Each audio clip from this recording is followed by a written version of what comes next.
livre-arbítrio, né? Então, nós temos, segundo ele, né, essa consciência do livre-arbítrio, essa consciência que o sujeito tem, essa consciência empírica que todos nós temos, de que nós podemos, digamos, seguir diferentes cursos de ação. Essa consciência, segundo Kant, ela não é só, digamos, empírica, né, mas ela é condição de possibilidade das nossas ações, né? Quer dizer, ela é efetiva, segundo Kant, né? Não é só algo que, digamos, pode ser uma ilusão ou não, né? É o famoso problema do livre-arbítrio. Então, obviamente que agora vocês poderiam perguntar, bom, mas e como é que Kant prova, Flávia? Né? Como é que Kant prova a efetividade, ou seja, a realidade da liberdade? Né? Então, esse é um grande problema, né, na história da filosofia, e em Kant em particular, e para dar assim, uma resposta prévia, né, mas não final, porque esse é um tema, né, muito complexo, Kant não prova que existe a liberdade, né, porque a prova, qualquer prova, segundo ele, diz respeito a uma prova teórica, né? Pode ser uma prova matemática, pode ser uma prova, né, uma prova empírica, que mesmo em Kant, assim, na teoria do conhecimento, né, ele diz, nosso conhecimento, ele, assim como o Hume deixou claro, né, ele é sempre falível, né? Não existe um conhecimento absoluto, um conhecimento completo, né? Por quê? Porque nós não conhecemos as coisas tais como elas são, nós conhecemos as coisas tais como elas nos aparecem, né? Então, mais uma vez, assim, a gente tem que voltar, né, da perspectiva sistemática para conseguir entender, né, o que Kant está colocando. Então, mas, digamos, mesmo uma prova né, epistêmica razoável exigiria, segundo ele, uma intuição espaço-temporal, que no caso da liberdade eu não tenho como dar uma prova espaço-temporal da liberdade, né? Então, se vocês me perguntam, tá, mas e como é que ele prova a liberdade, né? Então, nesse sentido, Kant não prova. Mas, todavia, diz ele, na Crítica da Razão Prática, nós não precisamos de uma prova nesse sentido, porque a questão da ética, a questão da consciência moral, né, não diz respeito a um conhecimento das coisas, né, que são dadas através do espaço e do tempo, mas ela, digamos, aponta para um tipo de conhecimento que não deve ser confundido com o conhecimento teórico dos objetos, mas é um tipo de conhecimento quase que sui generis, né? É um tipo de compreensão moral que nós, enquanto sujeitos morais, enquanto agentes morais, nós compreendemos que nós somos livres, né? Obviamente que ser livre, né, não significa ser absolutamente livre. Kant, isso é uma das críticas que são feitas a Kant também, né, que Kant supõe uma autonomia, né, absoluta do sujeito. Isso não é verdade, né? Kant, ele afirma, nós somos condicionados a todo momento, nós somos condicionados por fatores empíricos, por fatores históricos, por fatores culturais, mas não obstante a nossa, digamos, esse condicionamento que nos influencia, essa influência, né, dos condicionamentos, nós temos uma possibilidade, né, de exercer a nossa autonomia moral, a nossa autolegislação moral, né? Digamos, essa brecha ela é pequena, de fato, mas ela é possível, diz ele, né? E essa consciência de que eu devo fazer algo, né, que eu devo fazer algo que é o certo a ser feito, num caso de conflito moral, me mostra, aponta, né, para o fato de que eu posso, ou seja, de que eu sou livre. Então, a consciência do dever moral, né, a consciência do imperativo categórico, que nós sempre somos capazes de ter consciência enquanto um imperativo categórico, porque nós não somos absolutamente racionais, nós não somos seres perfeitos, nós não somos seres santos, né? Essa consciência que se impõe, né, na forma de um constrangimento de que eu tenho que fazer algo, quando eu estou numa situação de conflito moral, ela, segundo Kant, ela me mostra que eu posso, né? Me mostra que eu sou livre para, né? Livre para me autolegislar, livre para me autodeterminar e livre de impulsos, né, patológicos, impulsos empíricos. Bom, então, qual é essa encruzilhada? Né? Kant coloca, nós não somos que nem os animais, que nós somos determinados patologicamente. Né? Nós somos seres, né, diferentes, porque nós somos capazes de imputação moral, imputação jurídica também, né? E dizer, bom, mas a gente está numa encruzilhada. Que encruzilhada é essa, né? Nós estamos numa encruzilhada, né, entre saber o que eu devo fazer, se eu devo seguir os meus móveis empíricos, meus desejos, as minhas paixões, né? Então, nesse caso, eu estaria, então, num modo de agir, né, empiricamente condicionado pelo quê? Pelos meus desejos que eu quero realizar. E por que eu quero realizar? Porque eles, digamos, eles apontam a perspectiva de sentir prazer, né? E a perspectiva de evitar a dor. Nós, enquanto seres sensíveis, seres empíricos, nós temos essa tendência natural, né? E ele está, digamos, né, tá junto com o Hume. Nós temos a tendência natural a querer sentir prazer e a querer sentir dor, evitar a dor, né? Isso faz parte de uma tendência natural. Mas, diz ele, né, isso também é importante frisar, a busca pela felicidade, ela não é um dever, ela é também um dever, mas ela é antes disso, ela é uma inclinação natural. Nós somos inclinados a buscar a nossa própria felicidade, né?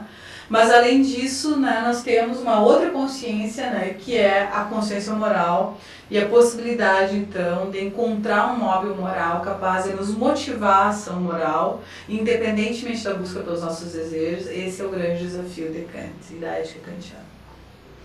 Então, aqui nesse slide, né, a ideia do absolutamente bom, né? E a gente tem uma citação, então, da fundamentação da metafísica dos costumes também, né, onde Kant fala o seguinte, afirma o seguinte: praticamente bom é, porém, aquilo que determina a vontade por meio de representações da razão, por conseguinte, não por causas subjetivas, mas objetivamente, quer dizer, por princípios que são válidos para todo ser racional como tal. Distingue-se do agradável, pois que este só influi na vontade por meio da sensação em virtude de causas puramente subjetivas que valem apenas para a sensibilidade deste ou daquele e não como um princípio da razão que é válido para todos.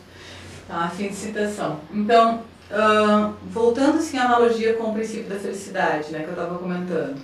Então, a felicidade, né, o princípio da felicidade, essa ideia, né, é algo que nós tendemos a buscar naturalmente. Nós somos inclinados para a busca da própria felicidade. E Kant coloca, inclusive, é um dever indireto a busca da felicidade. Por quê? Porque seres infelizes com a sua própria vida, eles tendem a, digamos, eles estão mais propícios a não agir moralmente, né? Pensem, por exemplo, né, eu gosto de utilizar o exemplo de uma bolsa. Digamos que vocês estão passando num corredor e vocês encontram uma bolsa que só a bolsa, não interessa, a bolsa tem dinheiro dentro, né, mas só a bolsa, uma bolsa de marca famosa, e só a bolsa aí vale, sei lá, 100 mil reais, né? Então, num primeiro caso, a gente poderia pensar, bom, digamos que eu, Flávia, né, professora e tal, né, que tem uma situação financeira razoável, encontra essa bolsa, né? Parece que, digamos, o certo a fazer seria devolver a bolsa, tentar encontrar o dono da bolsa, né? Então, isso seria o certo a fazer, né? Agora, digamos que a gente possa agora pensar no exemplo 2, que, digamos que é uma pessoa com uma extrema carência, né, extrema necessidade econômica, que tem, sei lá, mãe solteira, 10 filhos, e ela acha essa bolsa, né? Será que o certo a fazer é devolver a bolsa, ou será que essa pessoa, numa situação, né, de extrema necessidade, de carência, etc, etc, né, será que ela vai ter essa mesma consciência de que o certo a fazer é devolver a bolsa? Ou mesmo a gente, né, pensando numa perspectiva da terceira pessoa, será que o certo a fazer, dessa pessoa fazer, é devolver a bolsa? Ou seria vender a bolsa para, enfim, alimentar os seus filhos? Né? Então, eu não vou resolver agora essa questão, não é esse o problema, né, de tentar resolver essa questão. O problema é que, e com isso, por isso eu uso esse exemplo, pessoas, né, indivíduos que estão numa situação infeliz com a sua própria vida, eles tendem a, digamos, querer primeiro a satisfação pessoal, né? Primeiro buscar a sua felicidade, para depois pensar no agir moral. Né? Então, só isso que eu queria frisar, assim, para a gente seguir adiante. Agora, é importante essa passagem aqui, onde Kant fala, né? O absolutamente bom, quando eu falo que algo é bom do ponto de vista moral, quando eu falo que algo é certo do ponto de vista moral, eu estou reivindicando, né, que aquilo é bom não só para a minha vontade, mas para todo ser racional, né, para todo ser dotado de razão e vontade. Né?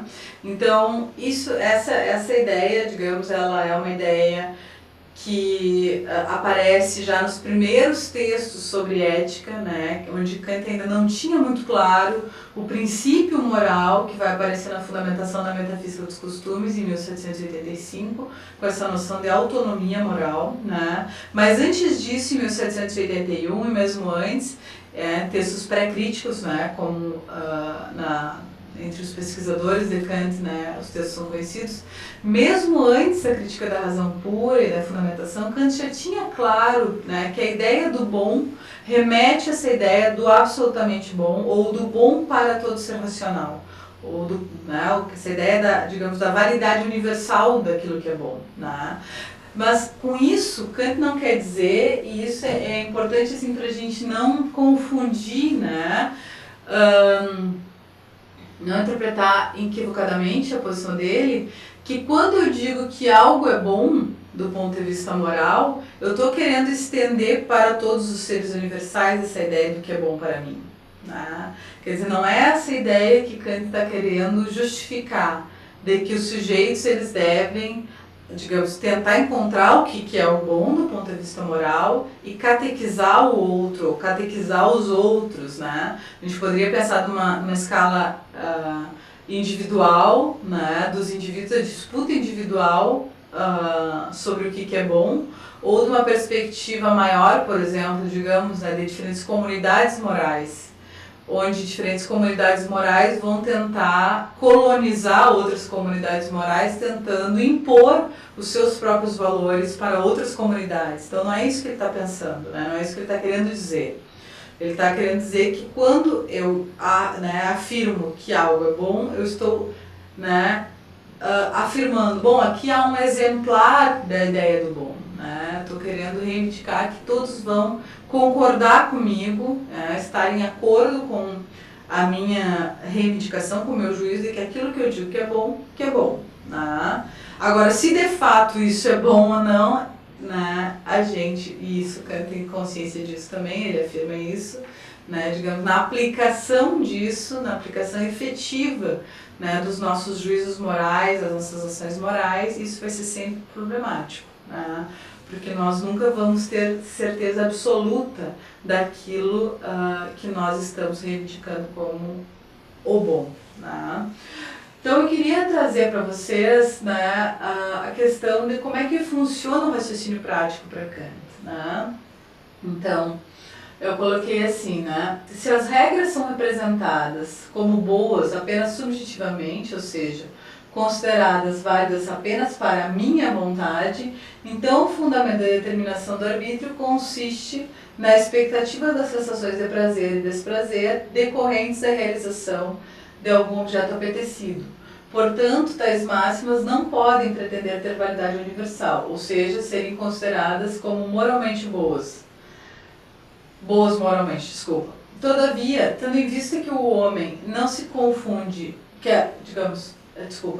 tendo em vista que o bom não se confunde nem com o útil nem com o agradável, máximas erguem a pretensão de serem consideradas como morais se elas podem ser consideradas como válidas para todo ser racional em geral, a partir do critério da universalizabilidade dos princípios subjetivos da vontade. Então, isso que a gente coloca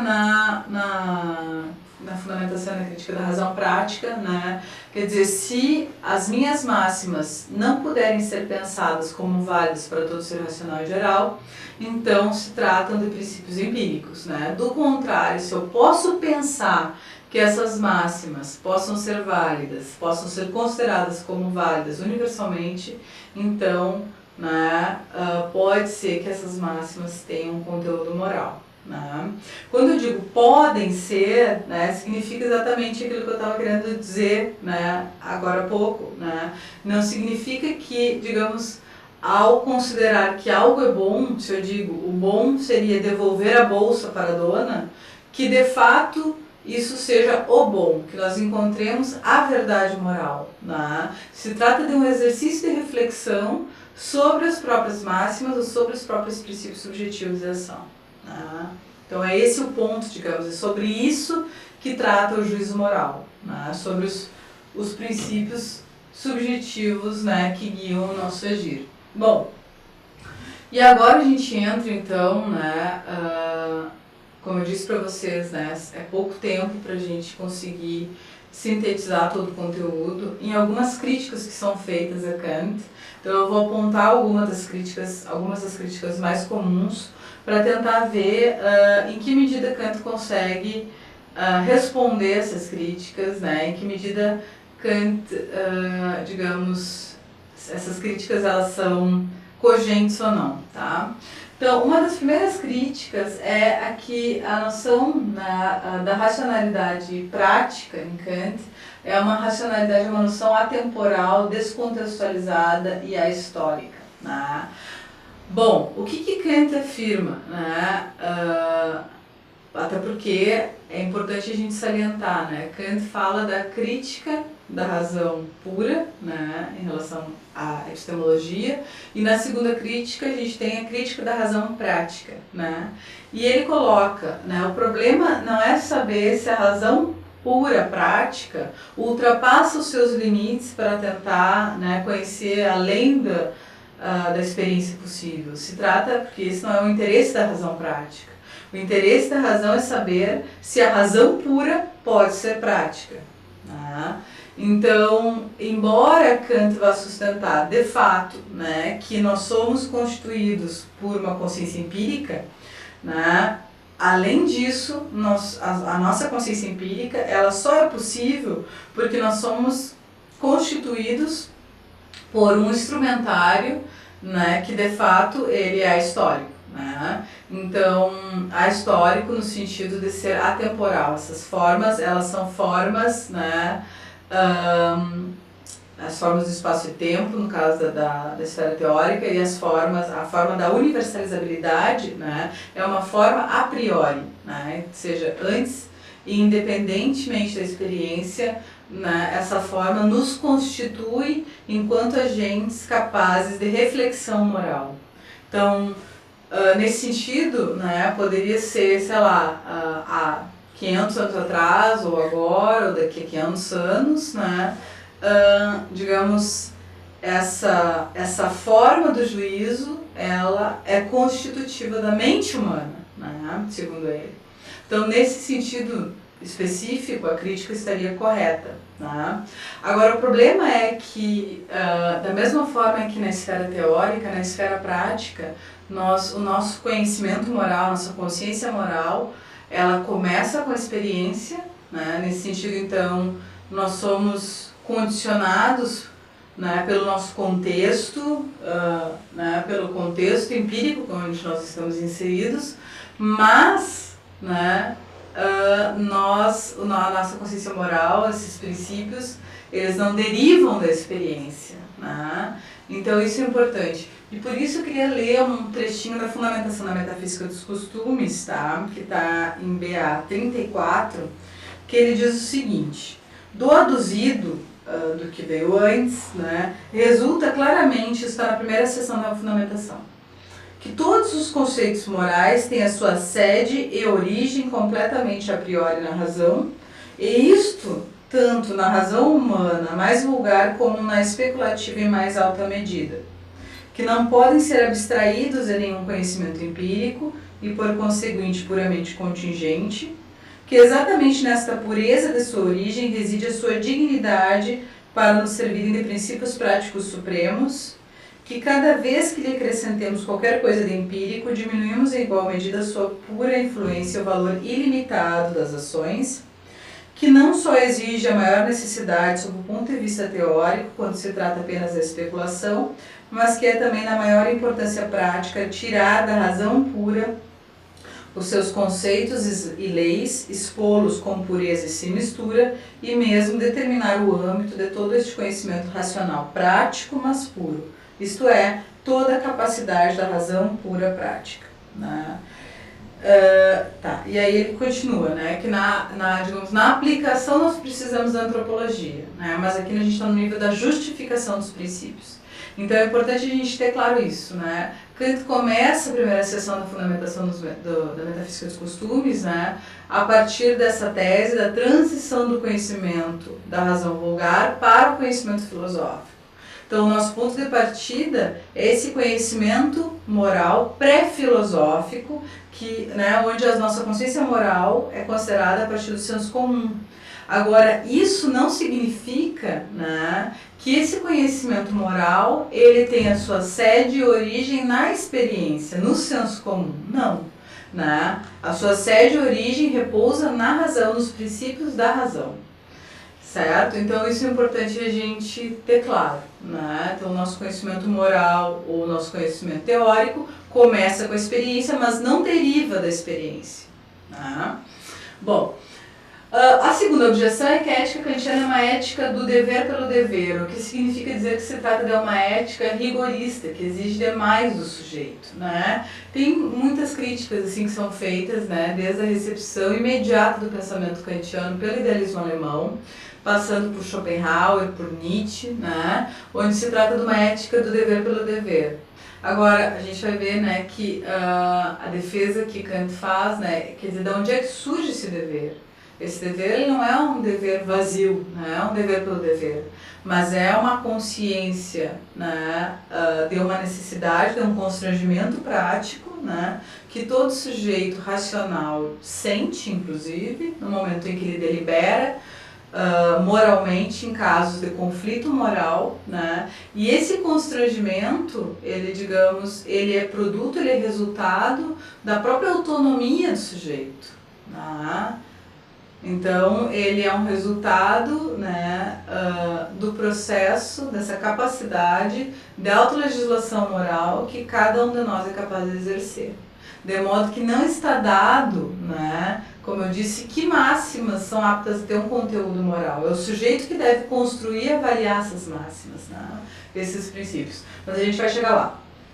E a terceira crítica é que se trata de uma ética que não contempla o pluralismo das concepções do bem, já que a única ação capaz de ter valor moral é aquela que se funda no imperativo categórico. Aqui está abreviado, né, IC é a abreviação do imperativo categórico. Tá? Então, o fato do pluralismo, né, das diferentes concepções de vida boa, isso não é só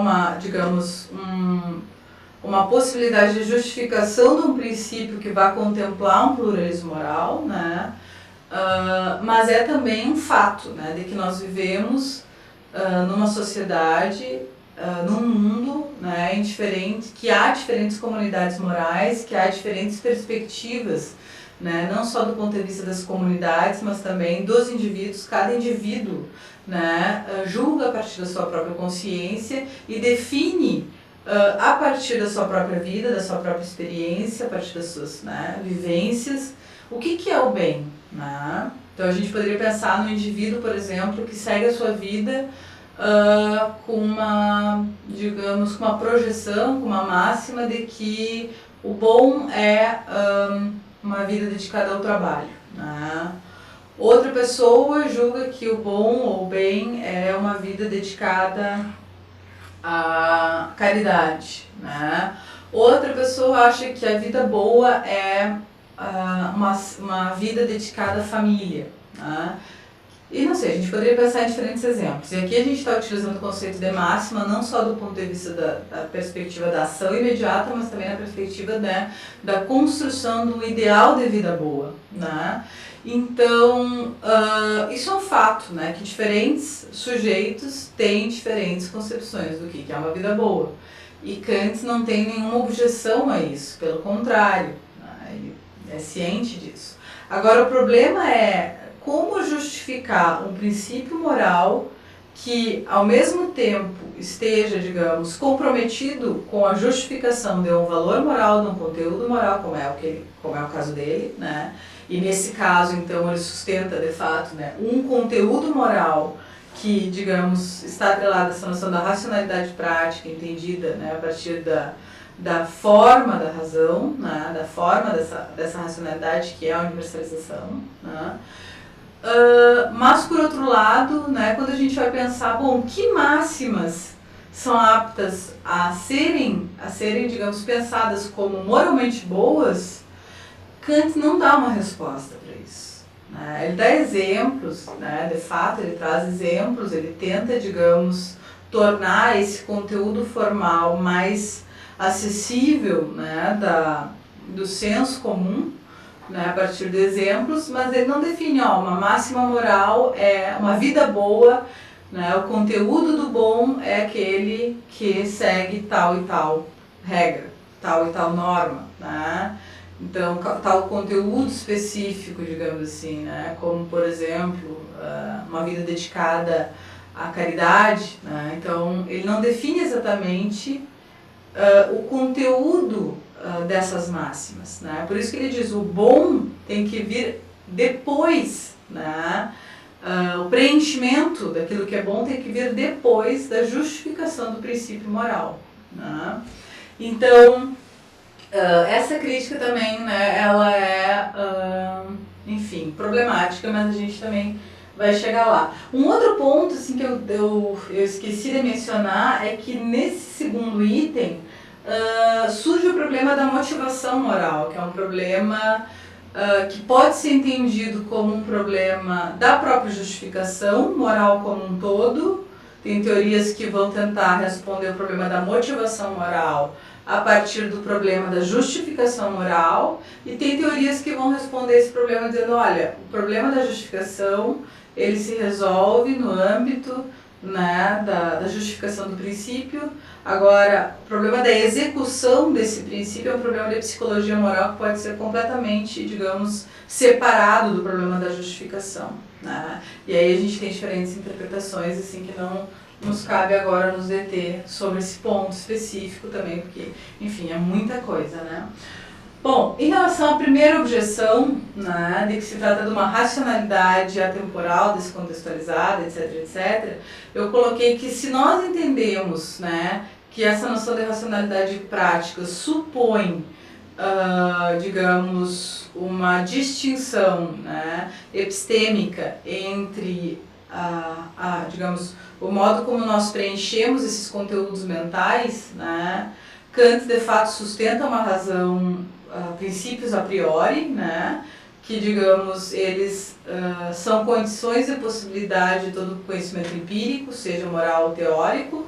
Agora, se a gente entende essa noção de contexto, descontextualizado ou atemporal, no sentido de que nós estaríamos pressupondo uma noção de racionalidade prática ou de razão que, enfim, está numa outra esfera ou depende de uma dupla ontologia, da suposição de uma dupla ontologia, então aqui nós teríamos um problema, né? Porque de fato Kant sustenta uma distinção, né, entre mente e mundo, de modo que essa distinção ela não é ontológica, não preciso supor a diferença, a distinção entre dois mundos, como é o caso, por exemplo, da teoria platônica, né, onde eu tenho um mundo sensível, o mundo das aparências, e o mundo inteligível, o mundo da verdade. Então isso é importante a gente ter claro, que essa distinção entre os dois mundos, né, que Kant fala também do mundo sensível, o mundo inteligível, a razão né, empiricamente condicionada, a razão empiricamente incondicionada, nós não somos seres santos, como ele diz, né, nós somos seres não somos seres puramente racionais, somos seres sensíveis e racionais, né? Mas é importante a gente ter claro que essa distinção, ela é epistêmica, ela é epistemológica, ela não é ontológica, né? Quer dizer, além da Flávia que está aqui falando sobre Kant, não existe uma Flávia, a verdadeira Flávia em outro mundo, em outra esfera, né? Quer dizer, é uma diferença, como eu disse, entre o mental e o empírico, né? É uma distinção de níveis, né? De justificação, que não é uma questão de uma dupla ontologia, de duplo eu, né? Então é importante a gente ter claro, né, essas questões.